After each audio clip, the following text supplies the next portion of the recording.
We are going to be checking out another video from Meet the Germans. I've done a reaction to Northern German, Southern German, and Eastern German, but I guess I've not really looked at Western German. Okay, so today we'll be looking at German stereotype, the Diels, human and German efficiency. I'm so excited to be learning more about Germans, but if you're new here on the channel, I am Stella. Please make sure you like, subscribe, feel free to buy me coffee. The link will be in the description box below. That's where you can support the channel, and let's get right into today's reaction. What generalizations does the rest of the world make about Germany? I've picked out 5 German stereotypes. How much truth is in them, and where did they come from? Okay. But first of all, which ones annoy Germans the most? Viele denken, wir würden For me, I would say reminding them about the World War II is going to actually annoy German the most. There's a video I did. It don't in Germany. You don't sing the Nazi anthem. You don't do the Nazi, gesture and the likes of them. So I think that would be a really turn on their hearts to actually remind them of that history. Yeah. Hosen rumrennen und Oktoberfest, Bier trinken. Lederhosen, das ist ein Klischee. Really? So the dangers are cliché.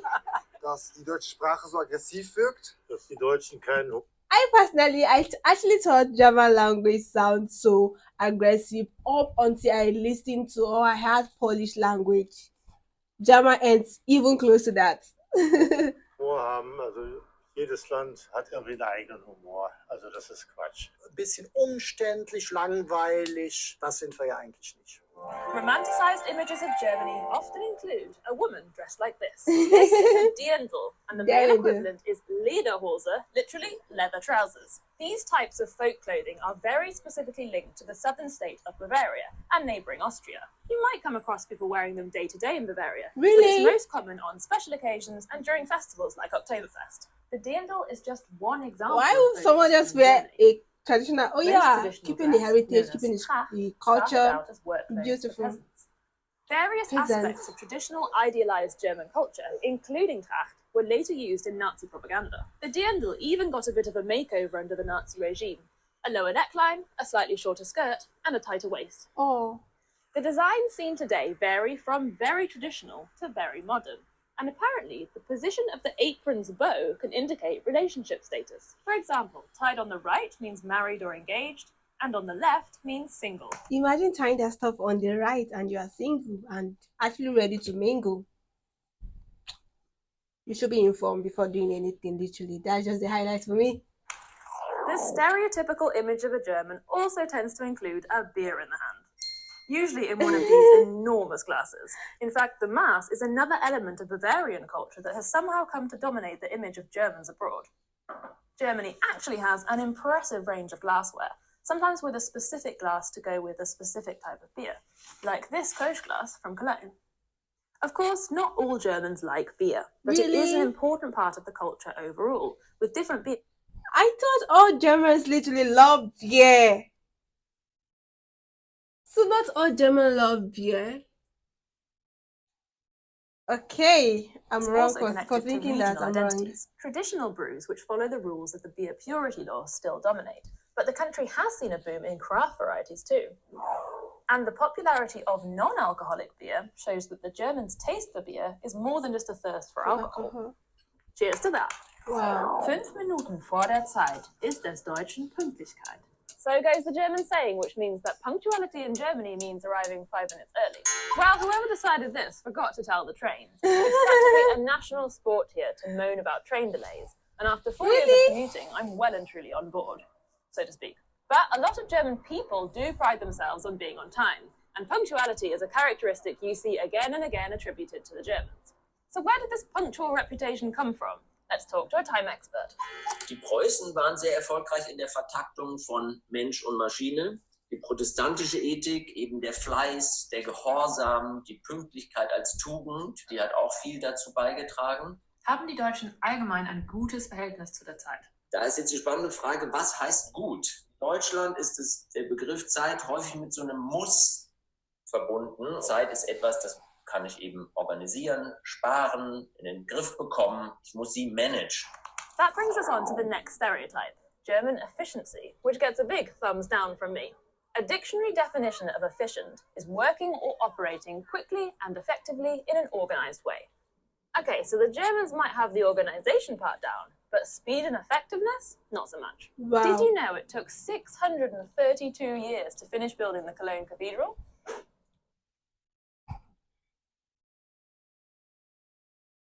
No way.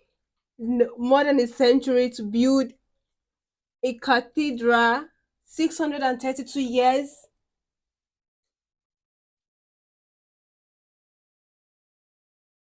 Oh, it's crazy. That is why I felt German was very efficient based on the buildings I've seen in Germany. And I thought all these things are structured in, especially when I saw the video how German most beautiful city was destroyed and rebuilt.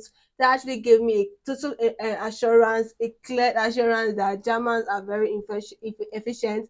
But seeing the number of years it took for them to put on the structure, I understand the structure itself looks so complicated and very detailing. I understand 50 years, 100 years, but not 632 years. That's a lot. A more modern case study that brought global visions of German efficiency crashing down was the new BER airport in Berlin, It'll a take project 1,000 plagued years. with problems from the get-go. It finally opened in 2020, billions of euros over budget and 10 years behind schedule, just in time for the coronavirus to hit, bringing most air traffic to a standstill. Interestingly, it often seems that the Germans' love of precision and planning actually gets in their way. If Germany ever wants to live up to its efficient reputation, going to have to break up with bureaucracy. Oh, wow. What was it Mark Twain apparently said? A German joke is no laughing matter. Oh, I'm not going to believe that. I've actually done a couple of reactions to German satire, and it's really amazing. It really cracked me up, very hilarious. So I'm going to give German comedy thumbs up. Personally, I know plenty of funny Germans, and I think most people appreciate good comedy, right? However, what is sometimes missing from the comedic toolbox here is the ability to take things a little less seriously and have a good old laugh at yourself. But don't take my word for it. Let's talk to someone who knows a lot about the German relationship with humor. Gail Tufts is a comedian from the United States who's been in Germany for more than 30 years. Oh, wow. This country is the size of Texas, but it is incredibly regional, and not just with accents, but also with what they eat, what they drink, and when they laugh. The people who come from the Rhineland, they're ready to laugh. They're ready to have a good time. They're the party people of this country. And then the Berliners have seen everything because it is the cultural capital of this country. So they'll all sit back and say, well, tell me about it. And the North Germans are incredibly dry, but really smart. And in the South, there's a warm-heartedness.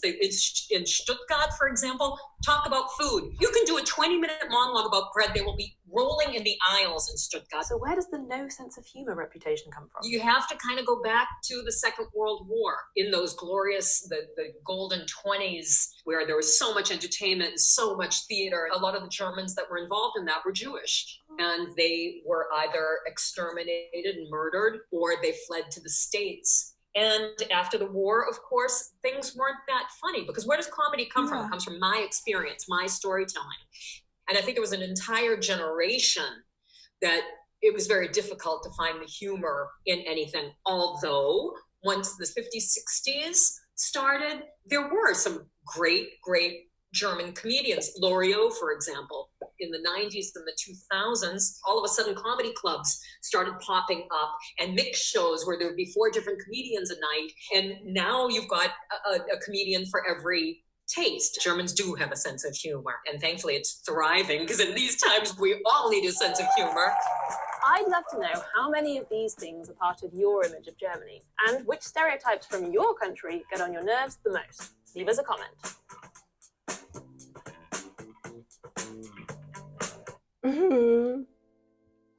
Very amazing.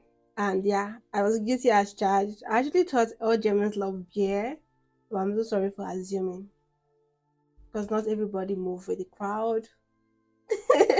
Sorry for me saying that, but yeah, learning about this is actually very informative. And learning not Germans know where their dindu all the time. Especially they only wear that traditional attire, especially in Oktoberfest.